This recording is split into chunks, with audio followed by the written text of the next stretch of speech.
ونصلی علی رسول الکریم۔ 21واں پارہ پڑھا گیا ہے، اس میں سورۃ مبارکہ ہے، اس کا نام ہے سورۃ لقمان۔ اللہ تعالیٰ کے اوپر گزیدہ بندے ہیں اور اللہ تعالیٰ نے اپنی کلام کے اندر ان کا تذکرہ کیا ہے۔ اور سورۃ روم کے بعد سورۃ الف لام میم سجدہ سے پہلے سورۃ مبارکہ ہے، اس کا نام ہے سورۃ لقمان۔ 4 رکوع کی یہ سورۃ مبارکہ ہے۔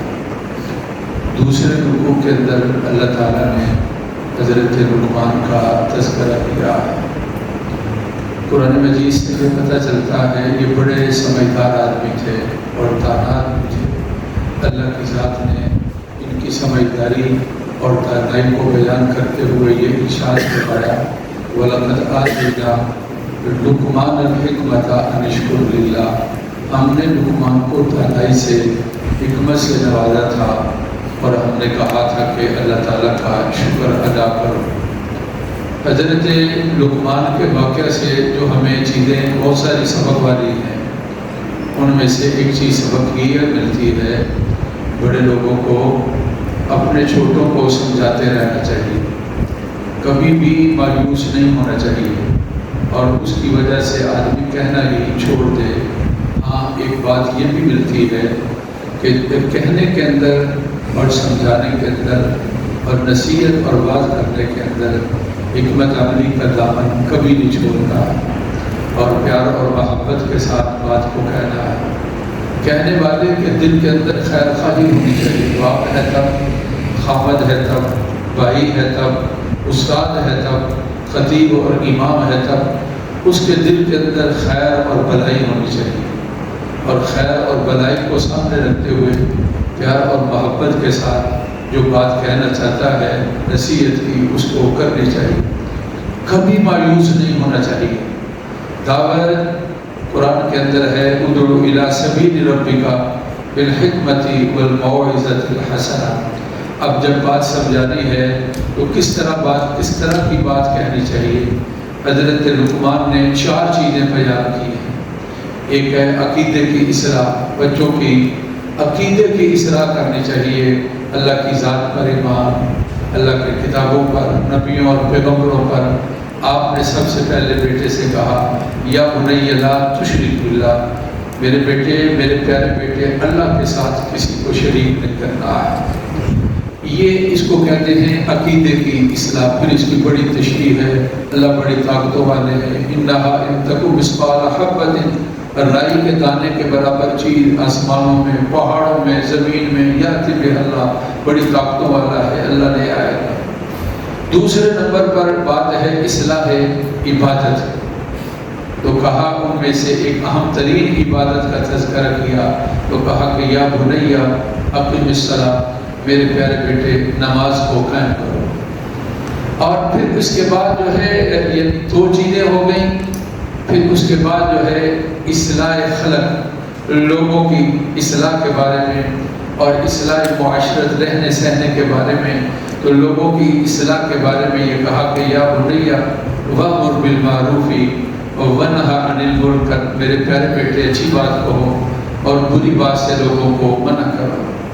اور پھر یہ کہ اس کا تعلق ہے اصلاح خلق کے ساتھ، اصلاح معاشرت، رہنا سہنا کس طرح ہے، تو کہا وَلَا تُصَعِّرْ خَدَّكَ لِلنَّاسِ، لوگوں سے چہرہ نہیں پھیرنا، یعنی نفرت کرتے ہوئے، وَلَا تَمْشِ فِي الْأَرْضِ مَرَحًا، اکڑتے ہوئے زمین پر نہیں چلنا ہے اور اپنی آواز کو بہت زیادہ بلند نہیں کرنا ہے۔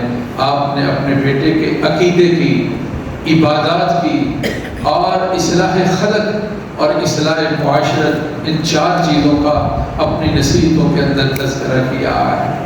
لیکن انداز نصیحتوں کا کیا ہے؟ بار بار یا بنی لا تشرک باللہ، یا بنی اقم الصلاۃ، یا بنی انہا ان تک مثقال حبۃ، یہ بار بار تذکرہ ہے۔ اس کا معنی بنتا ہے میرے پیارے بیٹے اللہ کے ساتھ شریک نہیں کرنا، میرے پیارے بیٹے نماز قائم کرنی ہے، میرے پیارے بیٹے لوگوں سے چہرہ نہیں پھیرنا ہے۔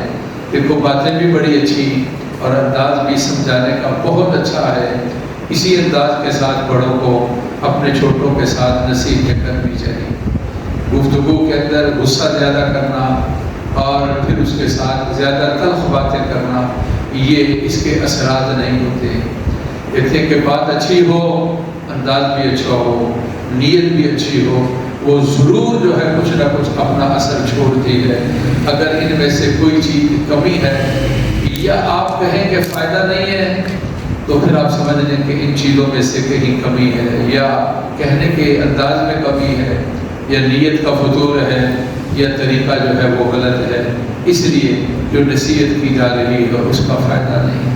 حضرت لقمان کی بڑی نصیحتیں، قرآن نے یہ نصیحتیں بیان کی، کتابوں کے اندر تذکرہ ہے۔ اپنے بیٹے سے کہتے میرے بیٹے میں نے تمہیں 3000 نصیحتیں کی ہیں، اب میں ان کو 3 کے اندر بند کر رہا ہوں، 2 جو ہیں وہ یاد رکھنے والی ہیں اور ایک کو بلا دینا ہے۔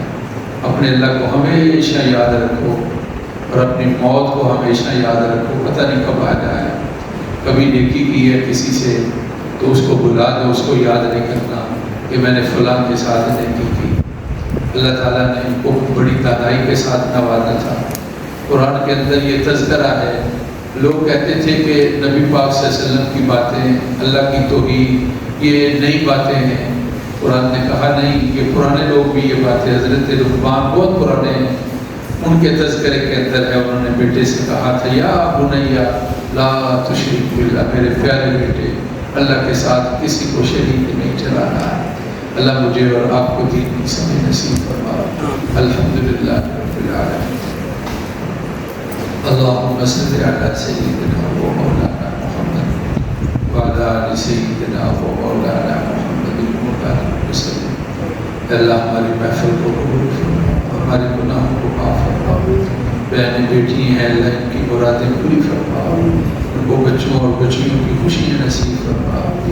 ہماری جو بہن بیچاری بیوہ ہوئی ہے اللہ ان کے خامد کی مغفرت فرما اور ان کو صبر نصیب فرما، ان کے بچوں کو صبر نصیب فرما، نیکیاں قبول فرما، غلطیاں معاف فرما۔ اللہ سالم امریکہ اور اسرائیل کو برباد کر دے، ان کی فوجوں کو اور اسلحوں کو نکارہ کر دے۔ اللہ انہوں نے پوری دنیا کو امن کو برباد کیا ہے، اللہ آپ ان کو برباد کر دے، نشان عبرت بتا دیجیے، دعائیں قبول فرمائیں۔ وصلی اللہ تعالی علی سیدنا و مولانا محمد و آلہ و اصحابہ۔